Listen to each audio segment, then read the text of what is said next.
الحمدللہ رب العالمین والعاقبۃ للمتقین والصلاة والسلام علی سید المرسلین وعلی آلہ واصحابہ اجمعین اما بعد فاعوذ باللہ من الشیطان الرجیم بسم اللہ الرحمن الرحیم۔ حاضرین محترم، قرآن مجید کی 103 نمبر سورت ہے سورۃ العصر، اور یہ مکی سورت ہے، اور مکی سورت بھی مکہ کے ابتدائی دور میں یہ سورت نازل ہوتی ہے۔ یعنی رسول اللہ صلی اللہ علیہ وسلم نے جب نبوت کا اعلان فرمایا تھا تو ان ابتدائی سالوں میں یہ سورت نازل ہوتی ہے۔ یہ سورت مختصر ہونے کے ساتھ اپنے اندر جو معانی اور مفاہیم کا سمندر رکھتی ہے، اسے ہمارے علماء نے اور مفسرین کرام نے بڑی تفصیل کے ساتھ بیان کیا ہے۔ صحابہ کی یہ عادت تھی، یہ طریقہ تھا کہ جب وہ آپس میں ایک دوسرے سے ملتے تھے تو سورۃ العصر ایک صحابی پڑھتا اور دوسرا صحابی سورۃ العصر سنتا تھا، اور پھر اس کے بعد ایک دوسرے سے جدا ہوتے تھے۔ یعنی آپ اس سے یہ اندازہ کیجئے کہ صحابہ قرآن مجید ملتے وقت پڑھتے اور جدا ہونے سے پہلے قرآن پاک کی سورت کو مکمل کر لیتے اور پھر ایک دوسرے سے سلام کر کے جدا ہو جاتے تھے۔ تو قرآن پاک کا کتنا عمل دخل ان کی زندگیوں میں تھا، کتنا وہ قرآن پڑھتے اور پڑھاتے، سنتے اور سناتے تھے۔ تو یہ سورۃ العصر مختصر سی صورت ہے، لیکن اگر آپ اس کا ترجمہ پڑھیں، اس کے ترجمے سے ہی انسان کو سمجھ آ جاتی ہے کہ اللہ سبحانہ و تعالیٰ بندے سے کیا کہنا چاہتا ہے، کیا فرمانا چاہتا ہے۔ قرآن مجید کا ایک اسلوب ہے کہ قرآن مجید میں بہت سی صورتیں جن کا آغاز قسم سے ہوتا ہے۔ خاص طور پر جب آپ آخری پارے کو دیکھتے ہیں، 30واں پارہ، اس میں اللہ سبحانہ و تعالیٰ نے اکثر صورتوں کا آغاز قسم سے کیا ہے۔ قسم سے یعنی واو کا لفظ آتا ہے، والسماء والطارق والسماء ذات البروج والشمس وضحاها واللیل اذا یغشی والضحی والتین والعادیات۔ قرآن مجید کی کتنی صورتیں ہیں کہ اللہ سبحانہ و تعالیٰ نے آخری پارے میں قسم سے اس کا آغاز کیا ہے۔ قسم کیوں کھائی جاتی ہے یا قسم کیوں اٹھائی جاتی ہے، کیا وجہ ہوتی ہے؟ قسم اس لیے اٹھائی جاتی ہے کہ بات کو ثابت کرنے کے لیے قسم کو اٹھایا جاتا ہے۔ عرب میں تو خیر ایک رواج ہے، بات بات پر قسم اٹھاتے ہیں، واللہ، باللہ، ثم تاللہ، بہت قسمیں۔ ایک قسم ہوتی جس کو قسم لغو کہتے ہیں، یعنی ایسے ہی اٹھاتے رہنا، اس پر تو کوئی بھی خدا کی طرف سے گرفت نہیں ہے، پکڑ نہیں ہے۔ لیکن وہ قسم کہ جو ارادتاً اٹھائی جاتی ہے اور وہ کام کرنا انسان کے اختیار میں ہوتا ہے، اس پر پھر کفارہ ہوتا ہے۔ مثال کے طور پر کوئی یہ کہتا ہے کہ قسم کھا کر یہ کہتا ہے کہ میں کل یہ کام کروں گا، اور وہ کر بھی سکتا ہے، لیکن وہ جان بوجھ کر ارادتاً پھر نہیں کرتا تو اس پر پھر کفارہ ہوتا ہے۔ قرآن پاک نے اس کو بیان کیا ہے کہ وہ 10 مسکینوں کو کھانا کھلانا ہوتا ہے، یا وہ پھر یہ ہوتا ہے کہ جو لباس انسان پہنتا ہے اس ویسا لباس 10 مسکینوں کو لے کر دینا ہوتا ہے۔ یہ قرآن پاک نے بیان کیا ہے۔ اللہ سبحانہ و تعالیٰ جب قسم کھاتا ہے وہ اس لیے قسم کھاتا ہے کہ وہ اس بات کو ثبوت کے ساتھ بیان کرتا ہے کہ یہ میں جس چیز کی قسم کھا رہا ہوں یہ واقعی یقینی طور پر یہ ایسے ہی ہے، اس میں کوئی بھی کسی قسم کا کوئی رد و بدل، کوئی تبدیلی اور کسی قسم کی کوئی ایسی بات نہیں ہے کہ جو حقیقت سے ہٹ کر ہو۔ اب اللہ سبحانہ و تعالیٰ سورۃ العصر میں قسم کھاتا ہے عصر کی۔ عصر کسے کہتے ہیں؟ عربی زبان میں عصر زمانے کو کہتے ہیں، ٹائم جو یہ بیت رہا ہے یہ عصر ہے۔ اللہ تعالیٰ عصر کی قسم اٹھا کر کہتا ہے ان الانسان لفی خسر، کہ قسم کس کی؟ زمانے کی، کہ بے شک انسان یقیناً خسارے میں ہے، انسان نقصان میں ہے، خسران میں ہے۔ اب عصر ہے زمانہ، اب زمانے میں ایک دو باتیں بڑی اہم ہیں جو سمجھنے والی ہیں۔ ایک تو یہ کہ وقت بہت تیزی سے گزرتا ہے، بہت تیزی سے گزرتا ہے، سبک رفتاری ہے، اس میں تیز رفتاری ہے، آپ وقت کو تھام نہیں سکتے، روک نہیں سکتے۔ اب جس لمحے میں ہم بیٹھے بات کر رہے ہیں یہ لمحہ جیسے گزرا اس نے پھر قیامت تک واپس نہیں آنا، یہ گزر گیا۔ یہ سبک رفتاری، یہ تیز رفتاری کہ وقت اس طرح تیزی کے ساتھ گزر رہا ہے۔ ایک بات تو زمانے کے اندر یہ ہوتی ہے، ایک بات یہ ہوتی ہے کہ اس زمانے میں بڑے بڑے حوادث، حادثات، عجائبات رونما ہوتے رہتے ہیں۔ یہ اللہ سبحانہ و تعالیٰ دکھاتا ہے، بتاتا ہے کہ دیکھو وقت اس طرح تیزی کے ساتھ گزرتا ہے، اور اس وقت میں اس طرح واقعات و حادثات اور سانحات ہوتے ہیں، وقت اس طرح گزرتا ہے۔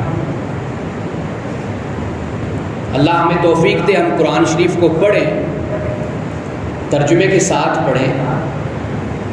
آپ دیکھیں گے کہ اللہ سبحانہ و تعالیٰ نے قرآن پاک میں مختلف اقوام کا ذکر کیا ہے۔ حضرت نوح علیہ السلام نے 950 سال اپنی قوم کو تبلیغ کی تھی، 950 سال۔ قرآن پاک اس کو بیان کرتا ہے۔ 950 سال کے بعد پھر حضرت نوح علیہ السلام نے اپنی قوم کی بربادی کی دعا کی تھی، ہلاکت کی۔ اللہ تعالیٰ نے پھر طوفان اور سیلاب کے ذریعے سے اس قوم کو تباہ و برباد کیا۔ حضرت نوح علیہ السلام نے کشتی بنائی، اللہ پاک نے فرمایا کہ ہر مخلوق کا جوڑا اس کشتی میں بٹھاؤ، ہر مخلوق کا جوڑا کشتی میں بٹھاؤ، لیکن بیٹا اور بیوی ان دو کے بارے میں کہا کہ نہیں، یہ نافرمان ہے، یہ کفر کرنے والے، فسق و فجور کرنے والے، ان کو کشتی میں اپنے ساتھ نہیں بٹھانا۔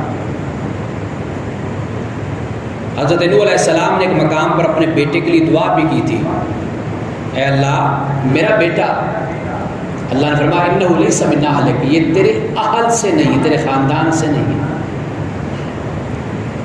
بیٹا بھی ڈوب گیا، اور جب طوفان آیا تو بیٹے کو آواز دی کہ بیٹا آ جاؤ۔ بیٹے نے کہا کوئی مسئلہ نہیں، میں اوپر چٹان پہ پناہ لے لوں گا، بچ جاؤں گا، کوئی مسئلہ نہیں۔ ابھی یہ گفتگو اور مکالمہ ہو رہا تھا کہ ایک لہر درمیان میں آئی، حضرت نوح اور بیٹے کو جدا کر دیا۔ حضرت نوح علیہ السلام نے عرض کی مولا میرا بیٹا، اللہ نے فرمایا انہ لیس من اہلک، یہ تیرے خاندان سے، تیرے اہل سے نہیں ہے۔ بیٹا برباد ہو گیا، اور بیوی قرآن نے کہا کہ وہ بھی پیچھے رہ جانے والوں میں سے، وہ بھی نافرمان تھی۔ حضرت لوط علیہ السلام کی بیوی بھی پیچھے رہ جانے والوں میں سے تھی۔ من الغابرین کے الفاظ قرآن پاک میں آتے ہیں، انہا کانت من الغابرین، کہ وہ غابرین میں سے تھی، پیچھے رہ جانے والوں میں سے تھی حضرت لوط علیہ السلام کی بیوی۔ اللہ تعالیٰ نے اس تاریخ میں عصر، جس کا مطلب میں کر رہا ہوں کہ ہسٹری ہے، یہ ہیومن ہسٹری ہے، انسانی تاریخ ہے، تیزی سے وقت گزرتا ہے، زمانہ، ہسٹری بنتی چلی جاتی ہے، ماضی کے سارے کردار حال کے لوگوں کے ذہنوں میں ہوتے ہیں، اور حال کے لوگ جب ماضی بن جاتے ہیں وہ پھر اپنی نسلوں کے ذہنوں میں ہوتے ہیں۔ حضرت نوح علیہ السلام 950 سال، حضرت لوط علیہ السلام، حضرت ابراہیم علیہ السلام، حضرت ہود علیہ السلام، حضرت صالح علیہ السلام، حضرت شعیب علیہ السلام۔ قرآن کو پڑھیے نا، آپ کو معلوم ہوگا کہ عذاب کیوں اترا خدا کی طرف سے۔ حضرت لوط علیہ السلام کی قوم میں ہم جنس پرستی کی عادت تھی، ہم جنس پرستی یعنی ہوموسیکسویلٹی تھی، مرد مرد سے، عورتوں کی طرف رجحان نہیں تھا، راہ زن تھے، راستے میں بیٹھ کر لوٹتے تھے کافروں کو۔ اور ایسے قرآن پاک نے بیان کیا کہ ایسی بے حیا قوم تھی کہ مجلسوں میں برا عمل کرتے تھے، یعنی محفلوں میں، مجلسوں میں ان کے اندر حیا اور شرم، وہ کام جو خلوت میں یا تنہائی میں ہوتے ہیں وہ مجلسوں میں بیٹھ کر بڑے فخر کے ساتھ کرتے تھے۔ یہ اس قوم کا کردار تھا، خدا نے عذاب بھیجا۔ حضرت شعیب علیہ السلام کی قوم کم تولتی تھی، عادت لوگوں سے پیسے پورے لے دیں اور چیز کم تول کر دیں۔ قرآن نے کہا وَيْلٌ لِّلْمُطَفِّفِينَ الَّذِينَ إِذَا اكْتَالُوا عَلَى النَّاسِ يَسْتَوْفُونَ وَإِذَا كَالُوهُمْ أَوْ وَّزَنُوهُمْ يُخْسِرُونَ۔ ہلاکت ہے کم تولنے والوں کے لیے، جو پیسے پورے لیتے ہیں چیز ویسی نہیں دیتے، ملاوٹ کر کے دیتے ہیں، تولتے ہیں تو کم تولتے ہیں، فرمایا ہلاکت ہے۔ اپنی صورتحال یہ ہوتی ہے کہ جب دوسرے سے چیز لیتے تو کہتے ہیں بھائی جتنے میں نے تمہیں پیسے دی ویسے مجھے دو، لیکن جب دوسرے کو چیز دیتے ہیں تو پیسہ زیادہ لے کر اس پیسے کے مطابق، قیمت کے مطابق چیز نہیں دیتے۔ سورۃ المطففین کا آغاز ہی ان الفاظ سے ہوتا ہے۔ حضرت شعیب علیہ السلام کی قوم بزنس کاروبار کرتی تھی لیکن کرپٹ قوم تھی، بددیانت تھی، خدا کی طرف سے عذاب اترا۔ اب یہ پوری ہسٹری ہے، تاریخ ہے، قرآن پاک صرف ایک لفظ بولتا ہے والعصر، قسم زمانے کی، قسم تاریخ کی، قسم ہے وقت کی، بس اتنی بات کہتا ہے۔ اور پھر انسان کو کہتا ہے ذرا مڑ کر اپنے ماضی کی طرف دیکھ۔ رسول اللہ صلی اللہ علیہ وسلم جب غزوہ تبوک پر گئے تو واپس آتے ہوئے قرآن پاک نے بیان کیا ہے کہ یہ قومیں پہاڑوں کو تراش کر بڑے بڑے محل تعمیر کرتی تھی۔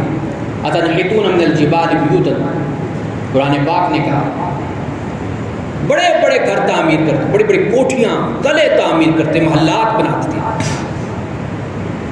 قرآن پاک نے کہا کہ تم تو اس طرح گھر بناتے ہو جیسے تم نے ہمیشہ یہاں پہ رہنا۔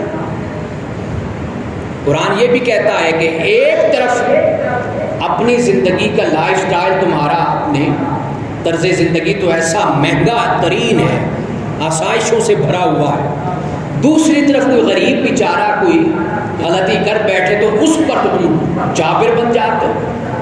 وَإِذَا بَطَشْتُمْ بَطَشْتُمْ جَبَّارِينَ، جبار بن کر اس پر ٹوٹ پڑتے ہو، ظلم کرتے ہو اس پر، اپنا لائف سٹائل نہیں دیکھتے کہ تمہیں اپنی زندگی گزارنے کے لیے لاکھوں نہیں کروڑوں کی ضرورت ہوتی ہے۔ ایک غریب بیچارہ کہ جو ہزاروں بھی کماتا ہے اگر اس سے کوئی غلطی ہو جائے تو اس پر تم جابر بن جاتے ہو. یعنی دو رخی زندگی، اپنے لیے کچھ اور، دوسروں کے لیے کچھ اور. رسول اللہ صلی اللہ علیہ وسلم غزوہ تبوک سے جب واپس آئے تو غالباً حضرت شعیب علیہ السلام کی قوم تھی یا حضرت ہود علیہ السلام کی، جو مدینہ کے قریب ہے، راستے میں آتا ہے تبوک اور مدینہ کے. وہاں کچھ وقت کے لیے رسول اللہ صلی اللہ علیہ وسلم اس بستی میں کچھ وقت کے لیے داخل ہوئے، اور وہاں پر جو صورتحال تھی، ابن بطوطہ جو سیاح ہے، ٹورسٹ جس کو اسلامی تاریخ میں بیان کیا جاتا ہے، ابن بطوطہ اس کا نام آتا ہے،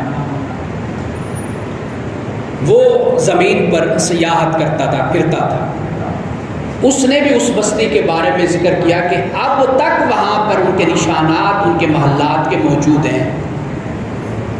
رسول اللہ صلی اللہ علیہ وسلم جب تشریف لے گئے، صحابہ ساتھ تھے.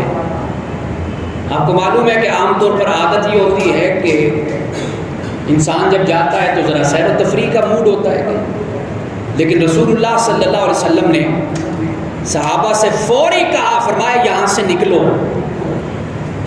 اور کہا کہ یہ مقام سیاحت نہیں ہے، یہ تو مقام عبرت ہے، یہاں سے عبرت حاصل کرو. مکانات کے نشان وہاں پر موجود ہیں. ہم یہ سمجھتے ہیں کہ شاید ہم دنیا کی پہلی نسل ہیں یا پہلی قوم ہے کہ جس نے ترقی کی ہے سائنس اور ٹیکنالوجی کے حوالے سے. لیکن آپ احرام مصر دیکھیے، جا کر مصر میں احرام جا کر دیکھیے فرعون کے، آپ سوچ نہیں سکتے کہ اس وقت کیسے یہ سب کچھ تعمیر کیا گیا تھا.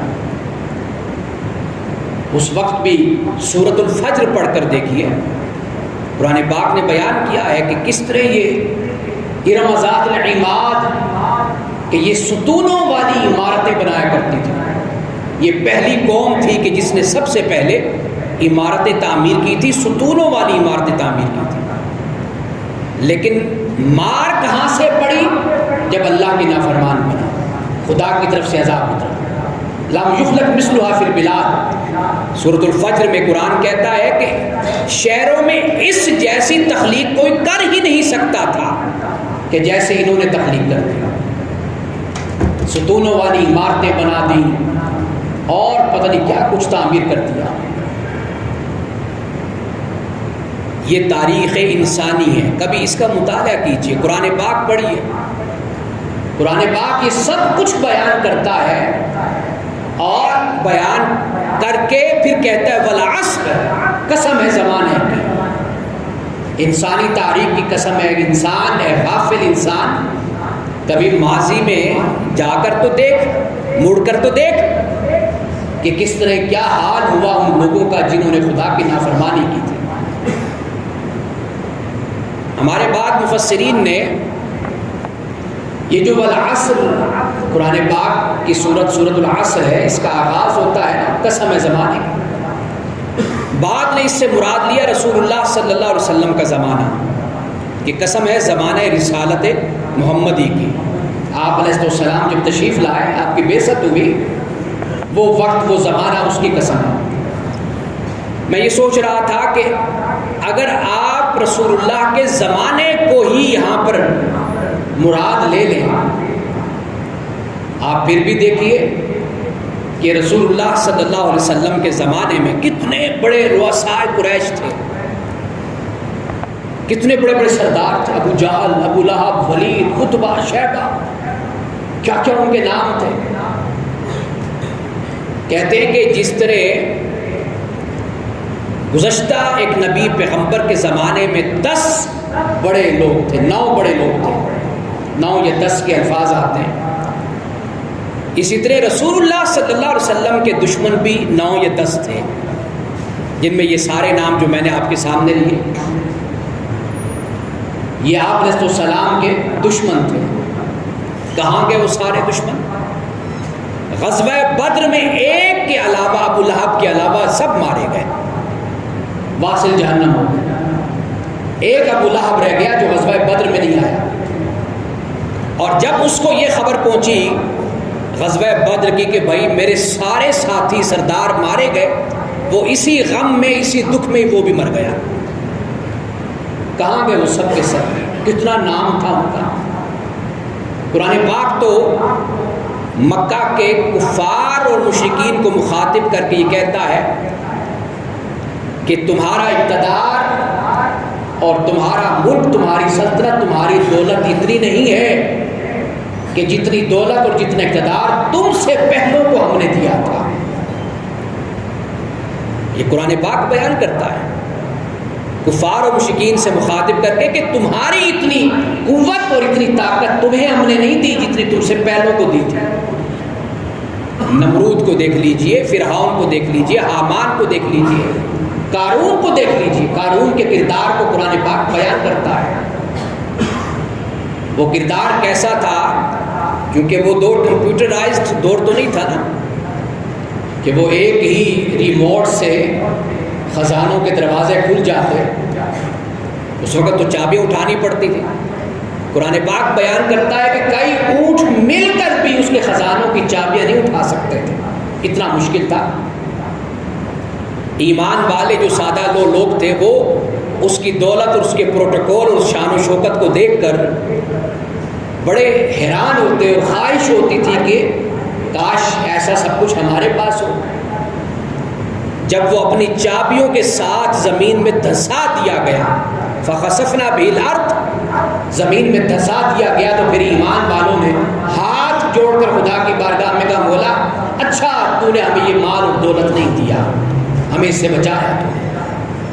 یہ وہ پروٹوکول تھا اس کا، قارون کا، کہ جب وہ اپنے گھر سے نکلتا اور بڑے فخر سے نکلا کرتا تھا، اس وقت سواریاں، غلام، خادم، خادمائیں، سب لشکر اس کے ساتھ ساتھ چلتا تھا۔ لیکن یہاں پہ ایک بات کی اصلاح کرتا جاؤں کہ قرآن پاک نے جہاں ان کرداروں کو بیان کیا ہے وہاں پہ ان صالحین کے کردار کو بھی بیان کیا کہ جن کے پاس دنیا کا اقتدار، مال اور دولت تھی، لیکن انہوں نے پھر بھی خدا کی شکر گزاری میں اپنا ساری زندگی گزاری۔ حضرت سلیمان علیہ السلام کتنا بڑا اقتدار تھا، ہوا مسخر کر دی گئی، چرند پرند مسخر کر دیے گئے، جن مسخر کر دیے گئے، عفریت مسخر کر دیے گئے، سب کچھ مسخر ہو گیا۔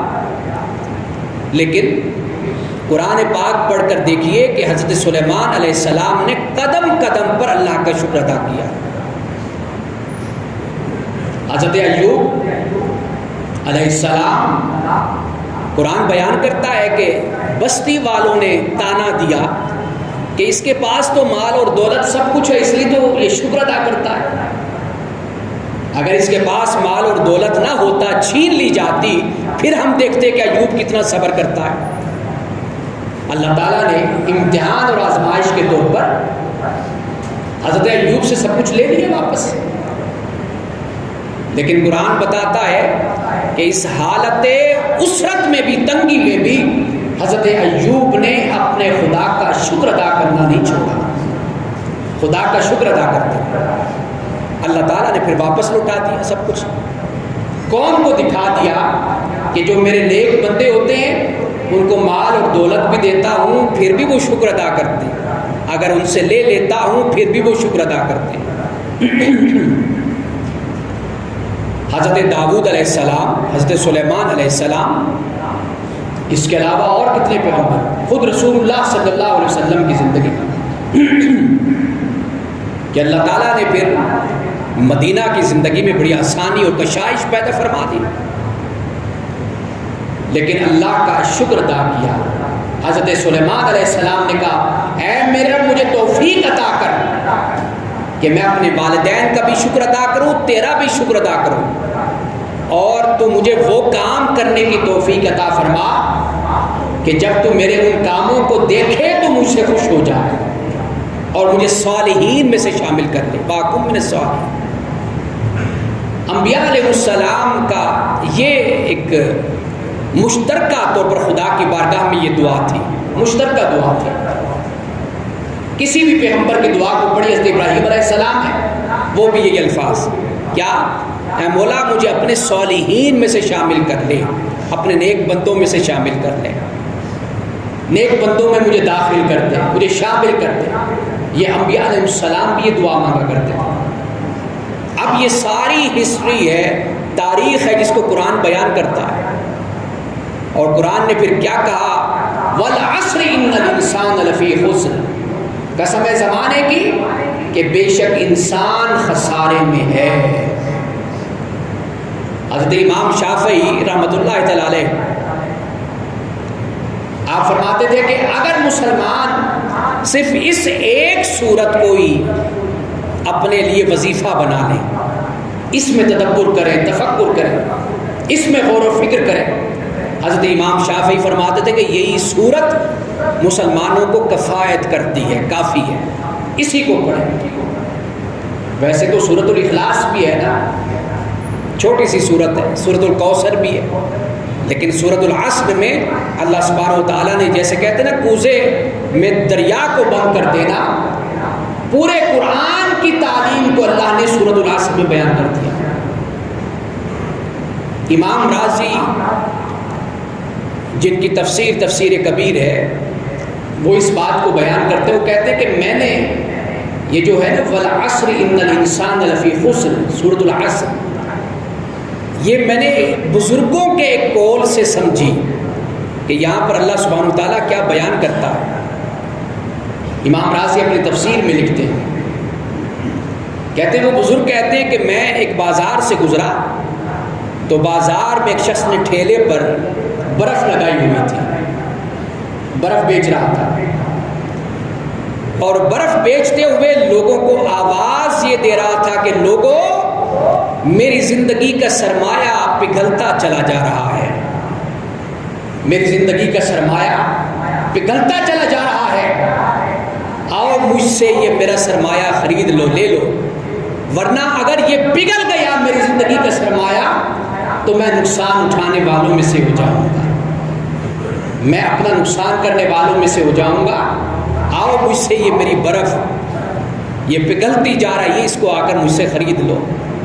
امام رازی کہتے ہیں، وہ بزرگ کہتے ہیں تب مجھے سمجھ آئی کہ اللہ فرماتا ہے وَالْعَصْرِ إِنَّ الْإِنسَانَ لَفِي خُسْرٍ، کہ قسم ہے عصر کی کہ بے شک انسان خسارے میں ہے۔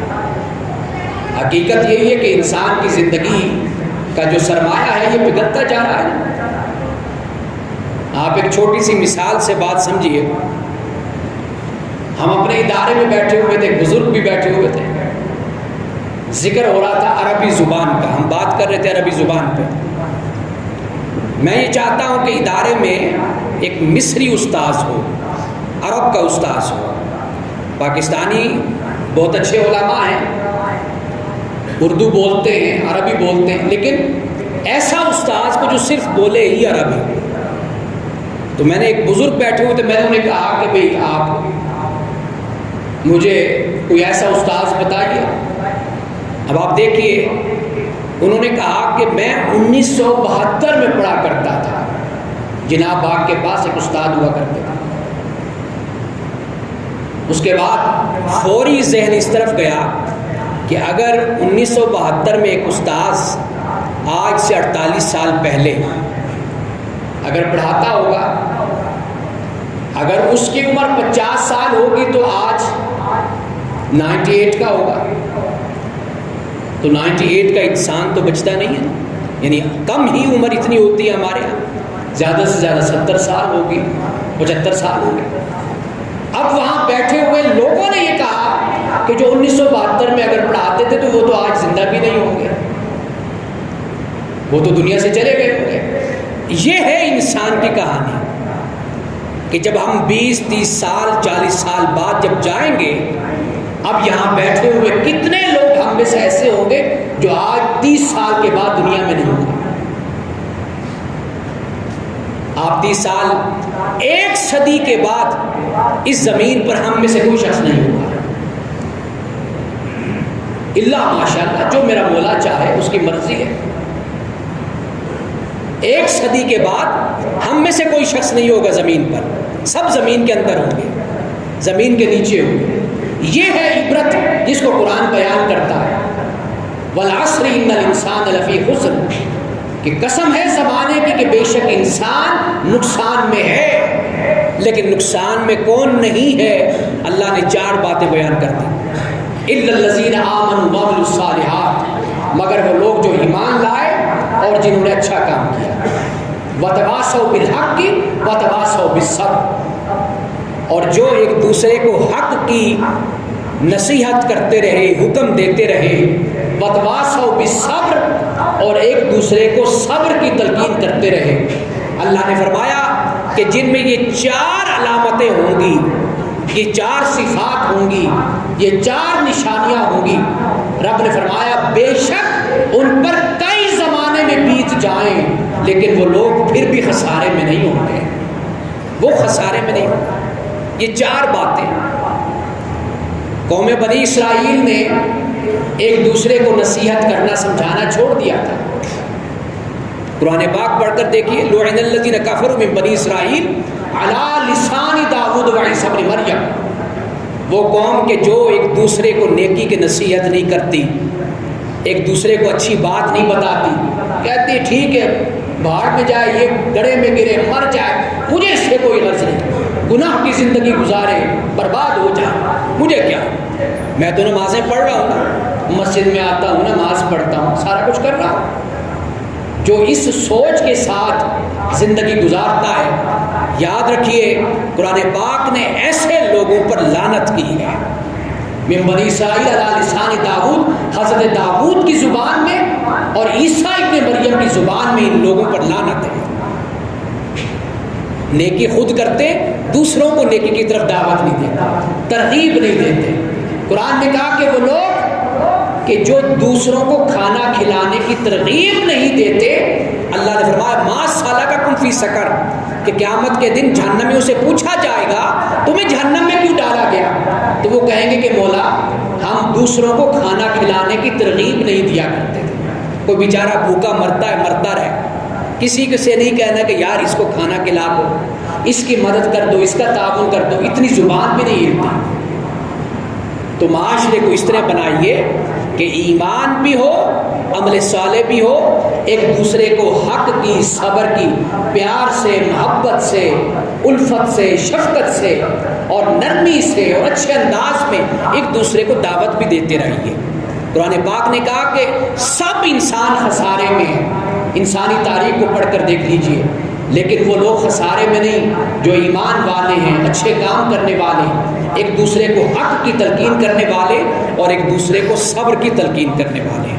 اللہ پاک ہمیں قرآن پاک کا فہم عطا فرمائے اور عمل کی توفیق عطا فرمائے۔ وآخر دعوانا الحمدللہ رب العالمین۔